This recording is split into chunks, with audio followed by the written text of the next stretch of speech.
I'm not motivated enough to drive down to the bait shop to make a copy of a pattern that I need, and I got grabbed by a stranger in the Goodwill bins. Hey Flosstube, I'm Michelle. This is my romantic tangle. It is Sunday, July 17th, and the world is an interesting place, but I've been stitching. First happy thing, I finished Strawberry Saltbox. I love the colors.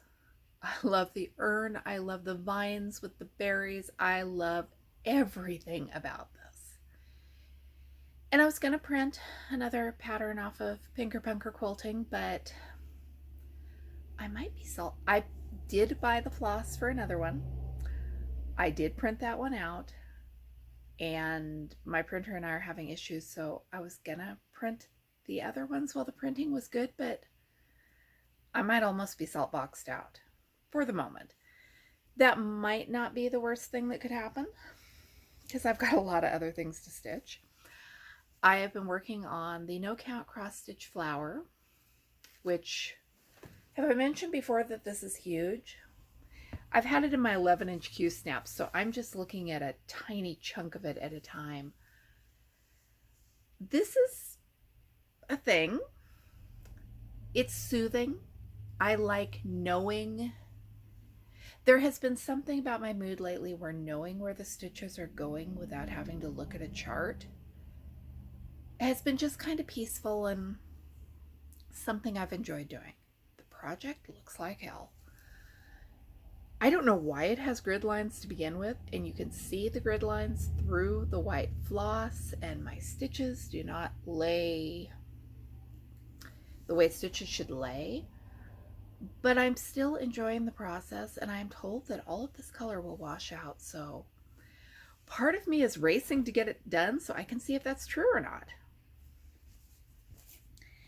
And then I pulled out Mad Bluebird.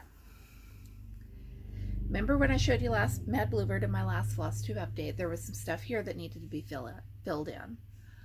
The whole gray stump is stitched. I am ready to start the back stitching.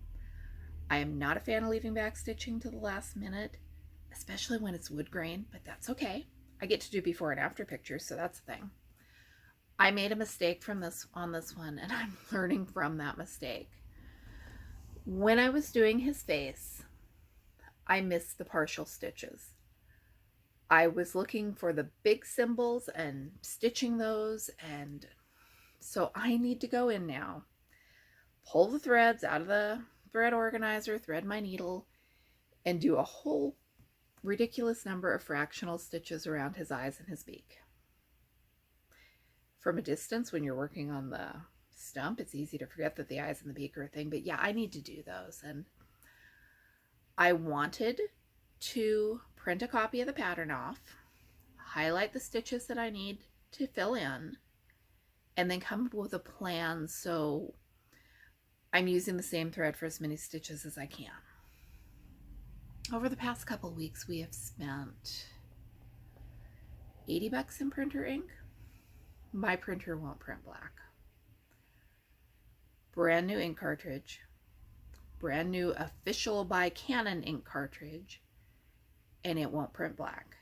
And I just fought with it for like 45 minutes, and I am so not happy with the situation. Yeah, it's an old printer. It could wear out, but not when I have brand new ink cartridges in it. So we live in a small town, and the only way for me to make a copy of the bird's face today would be to drive down to the bait shop, which I think has a copy machine, and I am so not motivated for that. Do I eyeball it, or do I take a really pale highlighter to the original pattern? It's a decision. I'll make it. There are bigger things in the world to worry about than whether my printer works, although I am so annoyed by that. And I saved some stitches. Look what I found in the Goodwill bins. This is going to be on the channel at least 3 times because I am in love with it. It is an old creative, Creative Circle kit, which it was a multi-level marketing cross-stitch kit company in the 70s and 80s. This is from 1981. The stitching is amazing. I found it buried in the bins in just a chaotic tangle of stuff. And based on its weight, it cost me 27 cents. I need to do something with it. I'm not sure what. So if you have ideas on how to finish the saved stitches, leave a comment and let me know. And that brings me to my question for the week. When's the last time you got grabbed in public by a random stranger? I got grabbed this week and I am still angry. So my daughter and I were at the Goodwill bins up in Portland. We've been going to the Goodwill bins up in Portland for years. I go to the Goodwill bins alone. I have never felt unsafe there.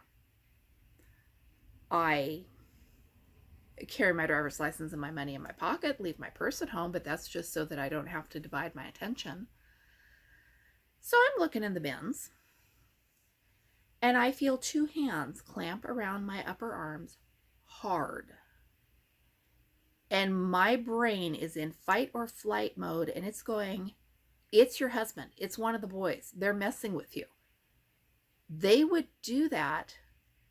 My husband grabs me all the time, but not that hard. My husband and the boys are 100 miles away, and they don't know exactly where I am. This is not my people grabbing me.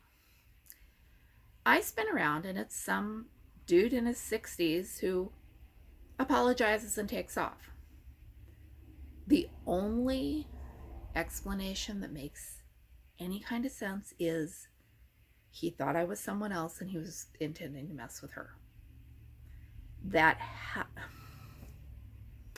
I don't know what other explanation there would be. He didn't grab my butt or anything else, that it was that, but I am just so... I'm very mad at the way this man made me feel. And this is not the first time in recent months that a man has... The other one didn't grab me, but he definitely did some stuff that made me very angry, and I'm done with strange men in public places. One of the boys says I should have thrown a elbow and cracked some ribs. Yeah, he's probably wrong. Don't grab strangers in public. Just don't.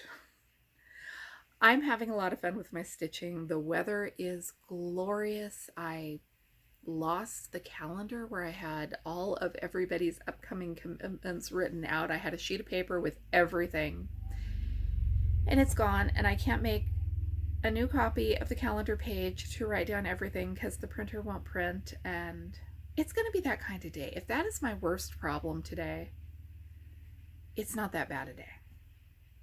Hope you are having fun with your stitching. Thank you for watching. I'm Michelle. This is my Romantic Tangle, and I've got more videos coming up soon. I've got a show and tell of what we saw at the Goodwill bins. Nothing about creepy guy. That was, what, 2 strange incidents in the Goodwill bins in 20-some years. I suppose that's not bad odds. And I mean, the other guy tried to lure me out to the parking lot with a promise of fabric, which I should tell that story sometimes. Thanks for watching. I'm Michelle. I'll be back with you soon.